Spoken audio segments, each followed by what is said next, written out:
Bueno, la Guacheta Ikastola, casi todos conocéis, es una cooperativa de familias sin ánimo de lucro, donde trabajamos juntos, y así me gusta explicar, 916 familias, 1.360 alumnos de 2 a 18 años y 90 profesoras y profesores y unas 10 o 15 personas no docentes, junto con personal de apoyo, berritzegunes y muchísima gente que nos ayuda a conseguir nuestros objetivos.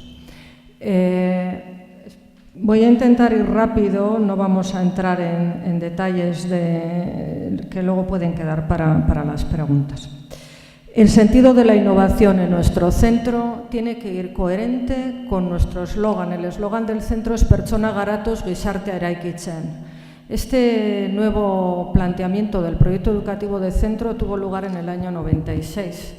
Y desde esa perspectiva, ya desde entonces, todas las actividades, procesos de enseñanza-aprendizaje están estructurados en estos dos bloques. Concebimos el aprendizaje, la innovación de aprendizaje asociado al concepto de desarrollo personal y la innovación como todo aquello que el alumnado adquiere para construir su propio futuro. Es decir, entre la foto de la criatura está Dulce y los chavales que salen de bachillerato. Partiendo de este modelo, nosotros diseñamos y comprendemos la oferta educativa de nuestro centro como un itinerario, como un camino, y este es el mapa de nuestros valores y capacidades de centro. Este mapa se diseñó y el copyright es del 2001-2002. Chema no le había oído yo lo de el desarrollo de aprendizaje a lo largo de la vida, pero así es como lo diseñamos, es decir, pensamos que el eje del éxito de nuestro alumnado no estaba en una ordenación curricular de materias, sino en todo lo que sucede entre los 2 y 18 años y que puede pasar no solamente transitar las mesetas de la inteligencia, la cognición, la creatividad que ahí aparecen, sino que muchas veces el éxito viene condicionado por aspectos de desarrollo sexual, gente que está toda rabiosa en la adolescencia y como aparecen que naufraga en esa curva de la ira. Es decir, concebíamos que este era el concepto educativo en que nos embarcábamos. Dicho esto, empezábamos ya en aquel tiempo a considerar que aprender para ser feliz era algo clave y, por lo tanto, la educación emocional y social eran claves y tenían que estar incorporadas en el currículum de todas las asignaturas de todo el centro, desde los 2 hasta los 18 años.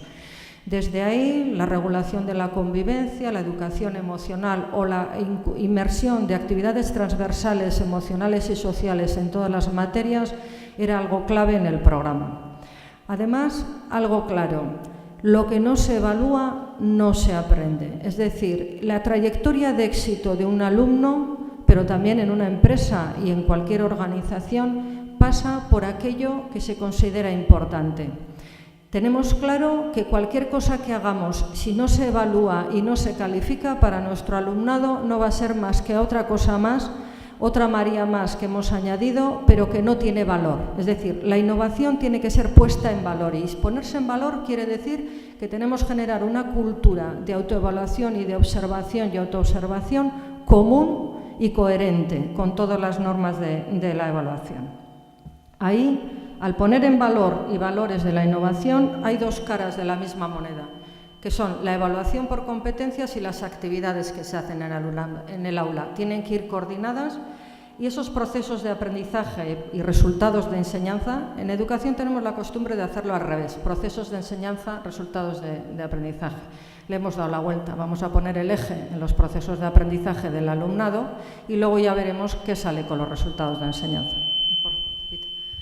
Por lo tanto, ponemos en el eje unos saberes en acción, que están aquí, que no voy a entrar, porque 7 minutos me parecen poquísimos, pero en la aplicación informática que desarrollamos con una empresa multinacional, la desarrollamos gratis, nos costó 0 al centro, a ellos les interesaron, ellos lo distribuyen.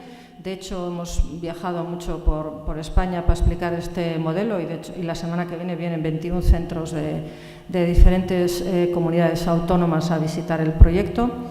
Básicamente 4 líneas.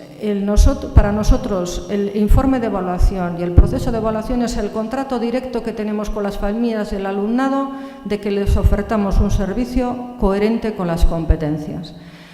Las 8 competencias nosotros las hemos definido con 18 subcompetencias visibles a lo largo de toda la escolarización, evaluables a lo largo de toda la escolarización, con unos indicadores consensuados en departamentos y en el centro. De hecho, de las 8 competencias, 4 son de obligada calificación para todo el profesorado y tienen un peso en la cualificación del 40% de la nota. Y esas 4 competencias son aprender a aprender, aprenderse a comunicar, autonomía personal y aprendizaje social.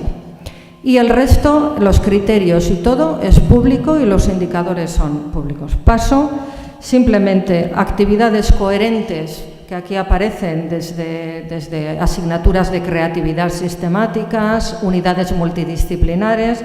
Claro, esto con un 100% de personal trabajando en equipos de proyectos, todo el personal está trabajando en equipos de proyectos. Y además es que con buenos resultados, es decir, esto hay que evaluar, hay que pasar de las musas al teatro, ¿no? Y en los 4 años que hemos trabajado con esta sistemática no hay tiempo de ver gráficas, pero nosotros utilizamos el porcentaje de alumnado de eso que aprueba todos los cursos con todas las materias aprobadas, porque pasar de curso de promoción ya estamos rayando el 100% desde primero a bachillerato, por lo tanto no es un indicador. Pero con todas las asignaturas aprobadas, pues realmente ha habido una mejora excelente en los últimos 4 años. Sin más, mila esker eta prest kolaboratzeko, bai.